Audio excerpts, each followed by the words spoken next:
Welcome to my channel. ಇವತ್ತೊಂದು dosa recipe ತೋರಿಸ್ತಾ ಇದ್ದೇನೆ.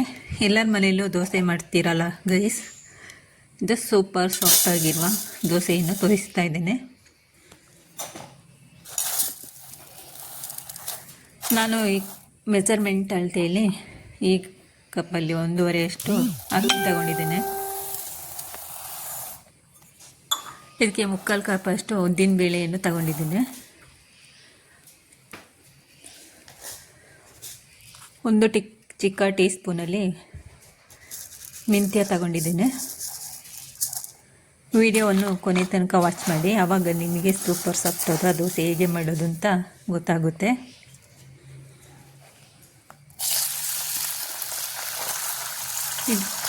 ಇವಾಗ ಅಕ್ಕಿಯನ್ನು ನೀಟಾಗಿ ತೊಳೆದ್ಕೊಳ್ಬೇಕು. ಒಂದು 3-4 ಸತಿ ತೊಳೆದ್ಬಿಟ್ಟು ನೀರು ಹಾಕಿ ಇಡ್ತೇನೆ. ಒಂದು 5-6 ಗಂಟೆ ತನಕ ನೆನೆಯಬೇಕು.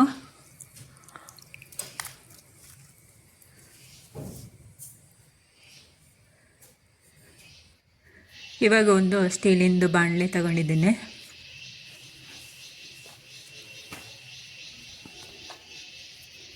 ಈಗ ಇದಕ್ಕೆ ಅಕ್ಕಿ ರವೆಯನ್ನು ಸೇರಿಸ್ತಾ ಇದ್ದೇನೆ. ಈ ಕಪ್ಪಲ್ಲಿ ನಾನು 3/4 ಕಪ್ ಅಷ್ಟು ಅಕ್ಕಿ ರವೆಯನ್ನು ತಗೊಂಡಿದ್ದೇನೆ.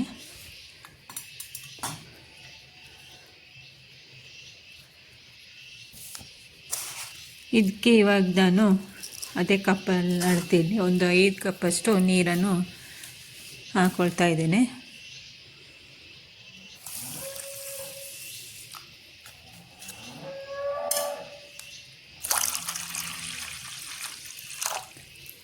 ನೀರು ಹಾಕ್ಕೊಂಡು ಚೆನ್ನಾಗಿ ಬೇಯಿಸ್ಕೊಳ್ತೇನೆ. ಇದನ್ನು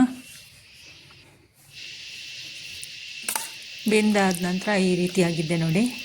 ಇದು ಚೆನ್ನಾಗಿ ಕೂಲ್ ಆಗಬೇಕು. ಹೊಸದಾಗಿ ವಿಡಿಯೋ ನೋಡೋರು ಸಬ್ಸ್ಕ್ರೈಬ್ ಮಾಡಿಕೊಂಡು ಸಪೋರ್ಟ್ ಮಾಡಿ.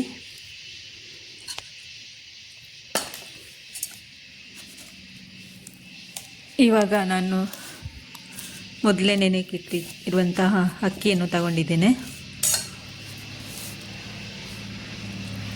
ನೋಡಿ ಈ ರೀತಿಯಾಗಿದೆ. ಇವಾಗ ಜಾರಿಗೆ ಹಾಕ್ಕೊಂಡು, ಮಿಕ್ಸಿ ಜಾರಿಗೆ ಹಾಕ್ಕೊಂಡು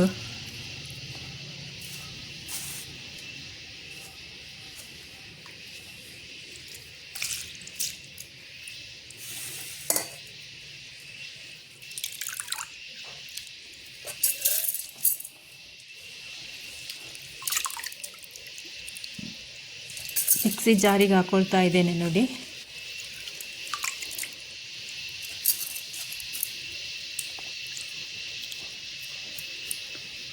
ಇದಕ್ಕೆ ನಾನು ಒಂದು ಹನಿನೂ ಎಣ್ಣೆ ಹಾಕಲ್ಲ, ಸೋಡಾ ಪುಡಿನೂ ಹಾಕಲ್ಲ, ಏನು ಪೌಡರನ್ನು ಹಾಕಲ್ಲ. ಇವಾಗ ಬೇಯಿಸಿಟ್ಟಿರುವಂತಹ ಅಕ್ಕಿ ರವೆಯನ್ನು ಸೇರಿಸ್ಕೊಳ್ತಾ ಇದ್ದೇನೆ.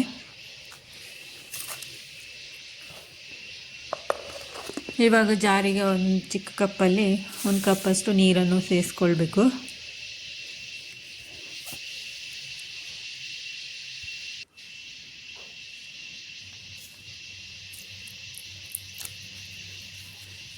ಇವಾಗ ನೈಸಾಗಿ ರುಬ್ಕೊಳ್ತೇನೆ.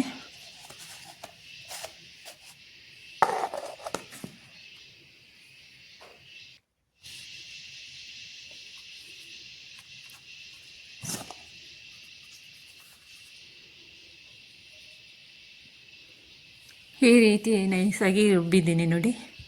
ನೀವು ನಾಳೆ ಬೆಳಿಗ್ಗೆ ಮಾಡಿದ್ರೆ ಇವತ್ತು ಬೆಳಿಗ್ಗೆ ಅಕ್ಕಿಯನ್ನು ನೆನೆಯಕ್ಕೆ ಹಾಕಿ ಮಧ್ಯಾಹ್ನ ಮಿಕ್ಸಿ ಮಾಡಿ ಇಟ್ಕೊಳ್ಳಿ.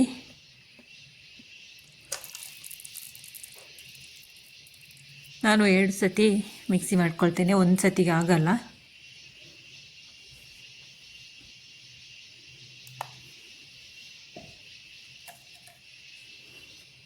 ನಿಮಗೆ ಈ ರೆಸಿಪಿ ಇಷ್ಟ ಆದರೆ ನಿಮ್ಮ ಫ್ರೆಂಡ್ಸ್ ಫ್ಯಾಮಿಲಿಗೆ ಶೇರ್ ಮಾಡಿ.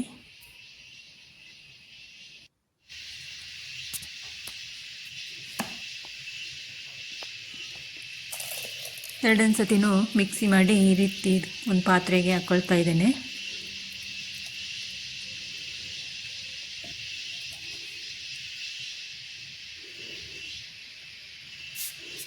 ಇವಾಗ ನಾನು ಉಪ್ಪಿನ ಪುಡಿಯನ್ನು ಸೇರಿಸ್ಕೊಳ್ತಾ ಇದ್ದೇನೆ.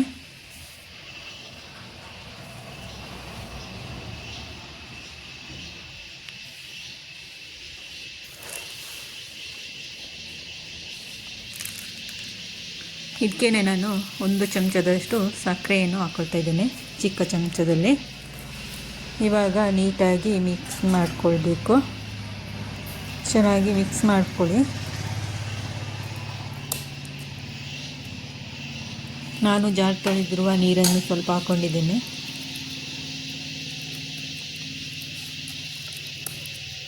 ತುಂಬ ತೆಳುವಾಗಿ ಮಾಡ್ಕೊಳ್ಬಾರ್ದು, ತುಂಬ ಗಟ್ಟಿನೂ ಮಾಡ್ಕೊಳ್ಬಾರ್ದು. ಕೈ ಹಾಕಿ ನೀಟಾಗಿ ಮಿಕ್ಸ್ ಮಾಡಿಕೊಳ್ಬೇಕು. ಇವಾಗ ಮಳೆಗಾಲ ಆದ್ದರಿಂದ ಫರ್ಮೆಂಟೇಷನ್ ಆಗೋದು ಲೇಟ್ ಅಲ್ವಾ ದೋಸೆ ಹಿಟ್ಟು. ಈ ರೀತಿ ಒಮ್ಮೆ ನೀವು ಟ್ರೈ ಮಾಡಿ ನೋಡಿ, ಸೂಪರಾಗಿ ಬರುತ್ತೆ.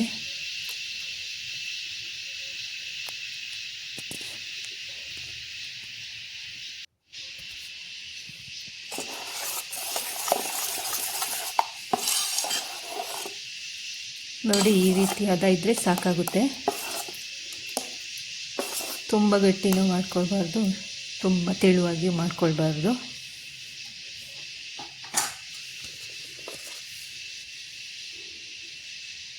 ಇವಾಗ ಒಂದು ಮುಚ್ಚಳ ಮುಚ್ಚಿ ನಾನು ಒಂದು ನೈಟ್ ಪೂರ್ತಿ ಇಡ್ತೀನಿ. ಬೆಚ್ಚಗಿರುವ ಪ್ಲೇಸಲ್ಲಿ ಇಟ್ಬಿಡಿ. ಇವಾಗ ನೆಕ್ಸ್ಟ್ ಡೇ ಬೆಳಿಗ್ಗೆ ನೋಡಿ ಎಷ್ಟು ಚೆನ್ನಾಗಿ ಫರ್ಮೆಂಟೇಷನ್ ಆಗಿದೆ ಅಂತ, ಉಬ್ಬಿ ಬಂದಿದೆ.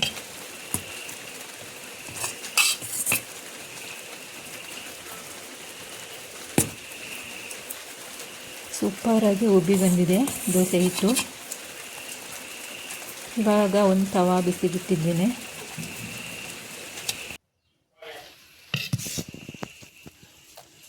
ಇವಾಗ ದೋಸೆ ಹಿಟ್ಟನ್ನು ಹಾಕ್ಕೊಳ್ತಾ ಇದ್ದೇನೆ.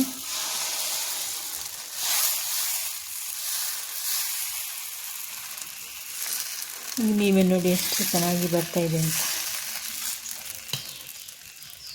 ನೋಡಿದ್ರಾ ಚಿಕ್ಕ ಚಿಕ್ಕ ತೂತವಾಗಿ ಎಷ್ಟು ಚೆನ್ನಾಗಿ ಬರ್ತಾ ಇದೆ ಅಂತ. ನಾನು ಒಂದು ಹನಿ ಎಣ್ಣೆನೂ ಸಹ ಹಾಕಲ್ಲ.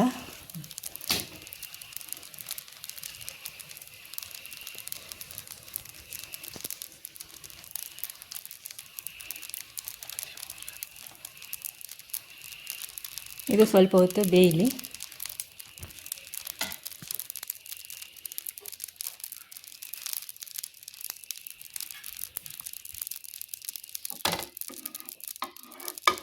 ನೋಡಿ, ದೋಸೆ ತವಕ್ಕೂ ಅಂಟ್ಕೊಳ್ಳಲ್ಲ, ಎಷ್ಟು ಸ್ಮೂತಾಗಿದೆ ಅಂತ. ನೋಡಿ, ಮೆಂತ್ಯ ಹಾಕಿದ್ರಿಂದ ಸೀದೋಗುತ್ತೆ ಅಲ್ವಾ, ಇದು ಏನು ಸೀದು ಹೋಗಿಲ್ಲ, ಎಷ್ಟು ಸೂಪರ್ ಸಾಫ್ಟಾಗಿದೆ ಅಂತ.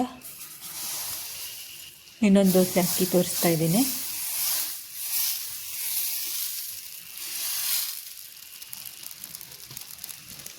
ನೋಡಿದ್ರಲ್ಲ ಗೈಸ್, ಎಷ್ಟು ಚೆನ್ನಾಗಿ ಬಂದಿದೆ ಅಂತ.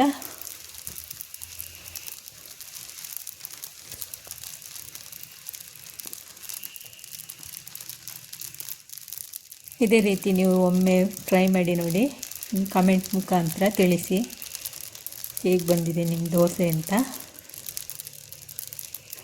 ನೀವು ಮಾಡಿದಂತಹ ದೋಸೆ.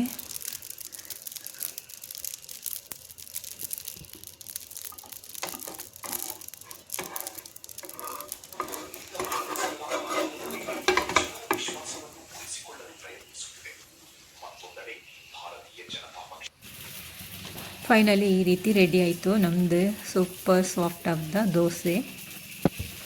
ನಾನು ಆಲೂಗೆಡ್ಡೆ ಪಲ್ಯದ ಜೊತೆ ಸರ್ವ್ ಮಾಡ್ತಾಯಿದ್ದೀನಿ.